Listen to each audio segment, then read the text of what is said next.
बिस्मिल्लाहिर्रहमानिर्रहीम। Lecture 5, Charlie checker movement example.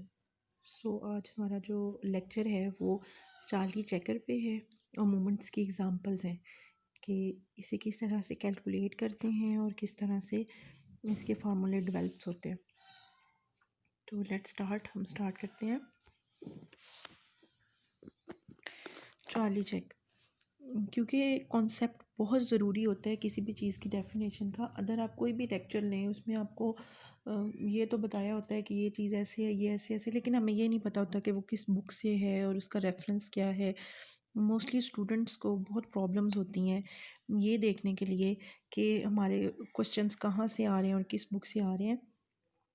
देखें जी, we have seen that Charlie checker statistician था। उसने बोला कि मोमेंट्स में अगर थोड़ी बहुत चेंज किया जाए तो हम इनको जो है वो यू मतलब कि उसके स्केल से भी चेंज कर सकते। कोडिंग मेथड जो हमने पीछे पढ़ा था उसके हिसाब से भी उसने चार्ली चेक ने मूवमेंट्स बताई थी। We have seen that the computation of the moment depend upon the sum of the product of the frequency by the corresponding value of the variables. It is therefore desirable to check these computations so the arithmetic mistakes, if any, are avoided. For this purpose, L.H. Charlier, the statistician, introduced a Charlie check. This check actually consists is the shifting the assuming origin is the coding from the one interval. The relation used for this purpose are given below. We have seen that the computation of the moment depend upon the sum of the product of the frequencies. कहते हैं कि हमारे जो हमारी movements होती हैं ना, that depend upon the product of the frequencies. जो फ्रीक्वेंसीज होती हैं उनके सम पे होती हैं। जब ग्रुप डाटा होता है तो उसमें हम फ्रीक्वेंसीज को मल्टीप्लाई डिपेंड करते हैं, और उसमें अगर हम कोडिड मेथड या ओरिजिन उसका चेंज करते हैं और हम उसकी जगह अगर हम अरिथमेटिक मीन यूज़ करते जाते हैं, सिंपल जो समीशन एक्स आई माइनस एक्स बार वाला फार्मूला लगा के, तो वो कहते हैं कि इसमें मिस्टेकनली, तो इसके लिए हमें दोबारा एक नए रिलेशंस बनाने पड़ते हैं। मतलब हम मूवमेंट्स के पीछे वाले रिलेशन यूज़ करते रहे, मूवमेंट्स मीन वाले रिलेशन, तो ये प्रॉब्लम्स करते हैं। उसकी जगह उसने बोला कि हम चार्ली चेक की जो है ना, जो उसने चेक करने के लिए हमें फार्मूलेट दिए कि अगर summation F mu plus one है तो यू प्लस वन है, तो इसका आंसर अगर हम if F U plus N करके देखें तो वो उसके बराबर आना चाहिए। एफ म्यू मतलब ये होल स्क्वायर है, तो अगर इसको खोल के अलग से सम करके लिखा जाए तो इन दोनों को इक्वल आना चाहिए।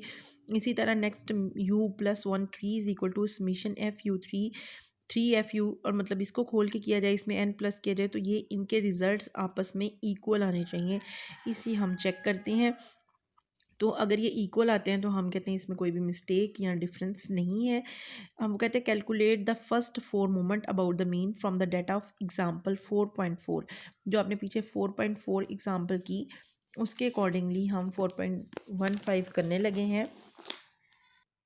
ये देखें जी, एग्जाम्पल नंबर 4.4, यहाँ से उसने डाटा लिया है वेट्स ग्राम और फ्रीक्वेंसी। ये टेबल डाटा 91 पेज से उसने यहाँ से उसका एग्जाम्पल का डाटा लिया है। उस डाटा को यूज़ करते हुए उसने ये एक्स मीट मतलब 4/4 एग्जाम्पल जो अभी शो हुई, उधर से हमने यू उसको चेंज किया है यू में, क्योंकि वो पहले ऑलरेडी यू में चेंज था। एक्स आई उसमें मिड पॉइंट्स बनाए हैं। एक्स आई मिड पॉइंट्स कैसे बनते हैं कि आपने lower class interval plus upper class interval divided by 2। Frequency है तो यू हमने बना लिया। यू कैसे बनाया, यू भी 4.4 एग्जाम्पल में एक्स आई माइनस 114.5/20, ये आपके पास जो है वो ए है और ये आपके पास एच है। तो ये रख के उसने यू की ट्रांसफॉर्मेशन कर ली है, ये ट्रांसफॉर्म कर लिया और यू का फॉर्म बन गया। अब ये जब यू बनता गया, एफ आई हमारे पास है, फ्रीक्वेंसीज हमारे पास हैं। अब हमें ये चीज़ बनानी है चार्ली चेक के लिए, F U plus one summation F U plus, इसका मतलब ये यू का कॉलम है। इस फार्मूले को अगर देखा जाए, summation F U plus one is equal to हमें बनाना है summation F U plus N.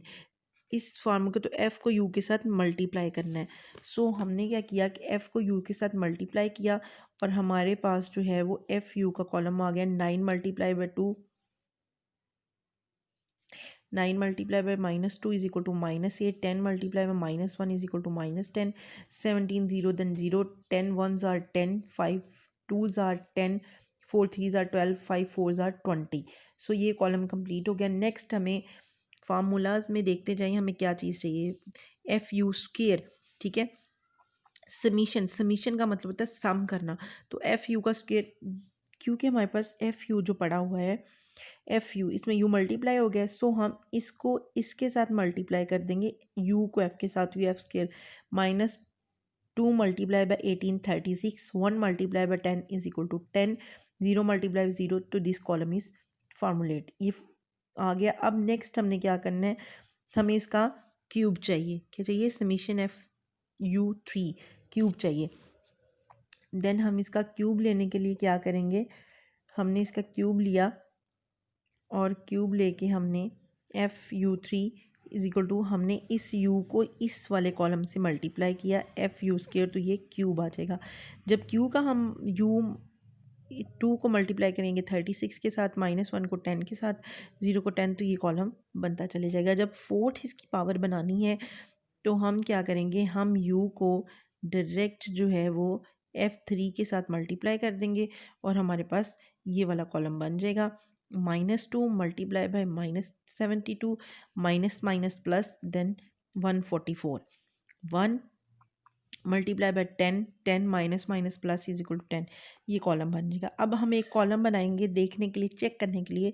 वैसे तो आप ये सारे कॉलम्स बना सकते हैं, u+1 का एक कॉलम बना लें और उसकी पावर ले लें 1 2, तो आपने करना कुछ ये है। और उसमें देखें इसने फोर्थ, सिर्फ चार्ली चेक को फोर्थ मोमेंट में चेक, क्योंकि इसने बोला है डाटा फोर इज नेसेसरी, सिर्फ फोर्थ में। आप एफ यू को first column, second, third, fourth सब के लिए चेक कर सकते हैं। इसने जस्ट 4 के लिए किया है, जस्ट फोर्थ मोमेंट के लिए इसने चेक किया, पहले उसको चेक नहीं किया।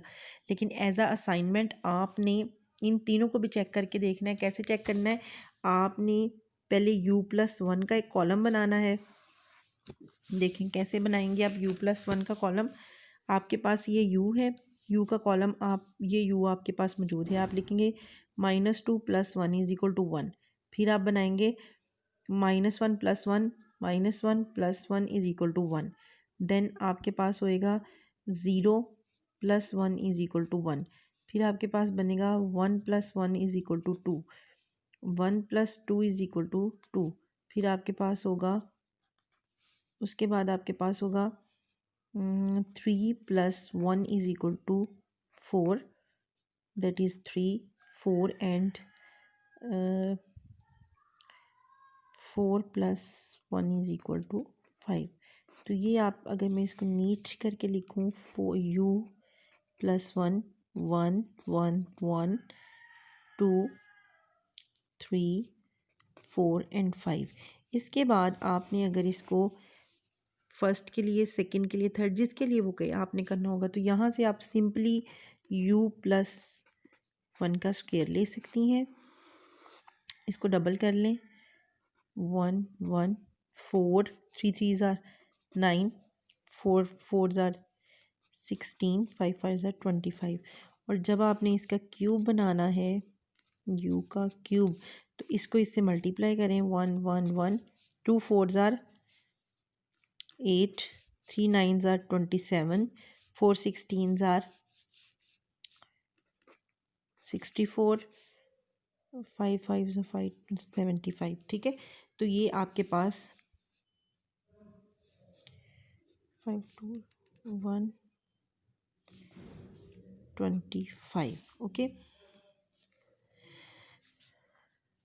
125 आ गया। ठीक है, इस तरह से आप बना लेंगे और उनको इस वाले फार्मूला में रख लेंगे। ठीक है, जैसे मैं आपको सिखा रही हूँ, तो इस तरह जैसे उसने यहाँ पे ये वाली चीज़ रखी है, समीशन एफ u+1/4, और फिर उसने ये अलग अलग वैल्यूज़ को पुटअप किया। अब देखें ये वाली वैल्यू आप जब इसको सम अप करेंगे तो ये 0.4 जो है ये आपके पास है, ये मोमेंट्स बनी हुई हैं। ठीक है, आपके पास मोमेंट 1 2, इनको जमा करेंगे, ये सम्स है, ये उसने डिवाइड करके दिया हुआ है। ठीक है, ये उसने यू के वो वाली चीज़ बनाई हुई है। ये जो चीज़ उसने मोमेंट बनाई है ना, मोमेंट 1 लिखा हुआ 0, ये उसने मोमेंट 1' ऐसे बनाई है जी, समीशन FU/N। M2' उसने बनाई है समीशन FU² /N। ठीक है, ये वाली जो मोमेंट है उसने इस तरह से बनाई है मूवमेंट। अब ये आपने चार्ली चेक में चेक करना है कि क्या ये वही मूवमेंट्स बनती हैं जो आपकी उसने वैसे आपको दिया हुआ है टोटल।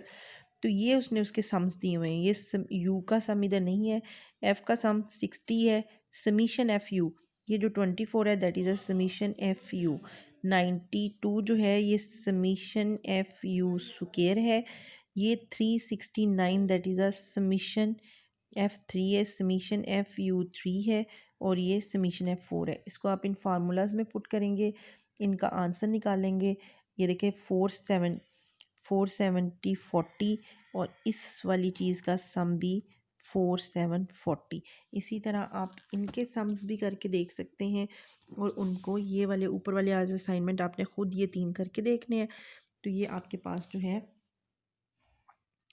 4 बराबर आ रहा है, इसका मतलब है इसमें कोई भी मिस्टेक नहीं है। लेकिन अगर ये बराबर नहीं आए तो इट्स मीन कि इसमें कोई मिस्टेक, डिफरेंस या एरर मौजूद है।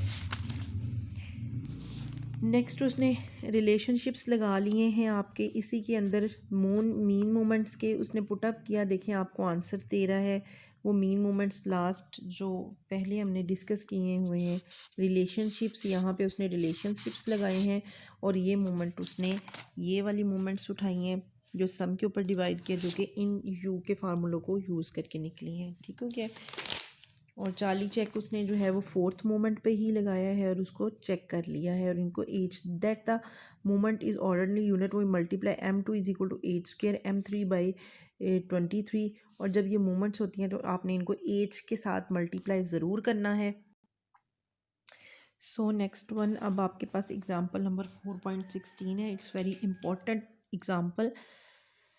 इसमें देखें इस तरह के आपको क्वेश्चंस भी आगे होंगे एक्सरसाइज में, वो भी आप करेंगे। The first 3 moment of a distribution about the value of 2 of the variable are 116 and -40. Show that the mean is 3, the variance 15, and M3 is equal to -86. Also show that the first 3 moment about x is equal to 0 are 3, 24 and 76। ये वो कह रहा है कि x 0 पे ये वाली जो है वो मोमेंट्स बनी है। देखिए the first 3 moment for the distribution about the value of 2। ये क्वेश्चन एग्जांपल बहुत इंपॉर्टेंट है, स्टूडेंट्स को अक्सर समझ नहीं आ रही होती कि ये मोमेंट्स अबाउट मीन है या मोमेंट्स अबाउट रीजन। जब उसने हमें बताया the first 3 moment of the distribution about the value of 2, आपको एक्चुअली में x2 के ऊपर जो है ये मोमेंट्स बना के दी गई हैं। द वेरिएबल्स आर 116 एंड -4, मतलब M1 1 है, M2 आपके पास 16 है, M3 आपके पास -40 है। अब ये मोमेंट्स जो हैं वो आर्बिट्रेरी मोमेंट्स हैं। किस तरह? क्योंकि x इज़ इक्वल टू 2, अगर आप इसको ट्रांसफॉर्म करें, इसको राइट साइड पे लेके जाएं तो x - 2 इज़ इक्वल टू 0, और इसको कंपेयर करें, ठीक हो गया। जब आप इसको कंपेयर करते हैं, आपने फार्मूला पढ़ा हुआ है d is equal to x minus A. अगर आप इससे कंपेयर करें, इसको राइट साइड पे लेके जाए, तो ये ट्रांसफॉर्मेशन है d की। इसका मतलब है ये आपके पास जो उसने अबाउट 2 दे दिया ना, अबाउट 2, तो पहली मोमेंट कभी भी आपके पास 1 नहीं होती। अगर मोमेंट्स अबाउट मीन होती तो फर्स्ट मोमेंट अबाउट 0 होती। तो यहाँ से इंडिकेट हो जाता है कि ये मोमेंट अबाउट रीजन है, और मोमेंट अबाउट रीजन मतलब 2 पे उसने मतलब 2 माइनस करके उसने ओरिजिन आपका 2 पॉइंट या 2 यूनिट चेंज किया हुआ है। Show that the mean is, अब वो कहता है कि शो दैट ये है कि इसका जो मीन है वो आपके पास 3 है। ये बताना है आपने, शो दैट करनी है, आपने बताना है कि इसका जो मीन है वो 3 है। The variance is equal to 15, और इसका जो वेरियंस है, वेरियंस ऑफ एक्स है दैट इज़ 15, और 15 वेरियंस ऑफ एक्स एम आप मोमेंट अबाउट मीन सेकंड, जो सेकंड मोमेंट होती है वो भी वेरियंस ही होती है। और थर्ड मोमेंट है आपके पास -86। सो ये आपके रिजल्ट हैं जो आपने शो दैट करने हैं इस एग्जांपल में। Also show the first 3 moment about x0, आपने x0 पर भी आपने इसकी जो है वो ट्रांसफॉर्मेशन करनी है, और आपने बताना है कि उसकी मोमेंट 3, 24 और 76 है। सो फर्स्ट ऑफ ऑल आप क्या करेंगे, बहुत से स्टूडेंट्स को बीएससी के इसमें कॉम्प्लिकेशंस आ जाती हैं। आई थिंक सो ये आपको पता चल गया होगा कि अबाउट द वैल्यू ऑफ 2 बोला गया है तो ये ओरिजिन है, और क्योंकि moment about mean always equal to 0 और ये मोमेंट अबाउट 1 उसने पहली फर्स्ट मोमेंट 1 दी हुई है, इट्स मीन की ये ओरिजिन की है। हमने कंपेयर कर लिया। सो हमें सबसे पहले हमारे पास फार्मूला होता है, हम पोर्शन कर लेते हैं। M1 प्राइम का अगर आप फार्मूला लिखें तो ये होता है summation F D over N. Okay, या आप इसको एक्सपेंड करें तो ये होगा आपके पास समीशन एफ डी की जगह मैं लिखना चाहूँ तो मैं लिखूँगी x-2, ठीक हो गया, ओवर एन। अब ये है 1, इसका आंसर उसने हमें दिया हुआ है। M2 प्राइम आपके पास क्या है, summation F D square over N, that is a 16। M3 prime is equal to summation f d3 over n is equal to -40। ये हमारे पास गिवन दैट्स में है, गिवन दैट में है, ठीक है। अब देखें, फर्स्ट मोमेंट इज़ दिस, ये इक्वेशन बन गई। अगर मैंने आपको बोला है कि इसको आप एक्सपेंड करके भी लिखना चाहें तो ये आप लिख सकते हैं समीशन x-2, ये एक्सपेंड होकर लिखा जाएगा समीशन एफ x-2 का square over n is equal to 16, अगर आप इसको इस तरह से लिखना चाह रहे हैं। सो इस तरह से उसने ये बना लिया है, ये ओरिजिन है। अब अगर यहाँ से हमने देखा कि ये आपके पास फर्स्ट, इसको first equation second and third कह दिया। अब हमने बताना है कि we also note the M1। कैसे हम कह रहे हैं,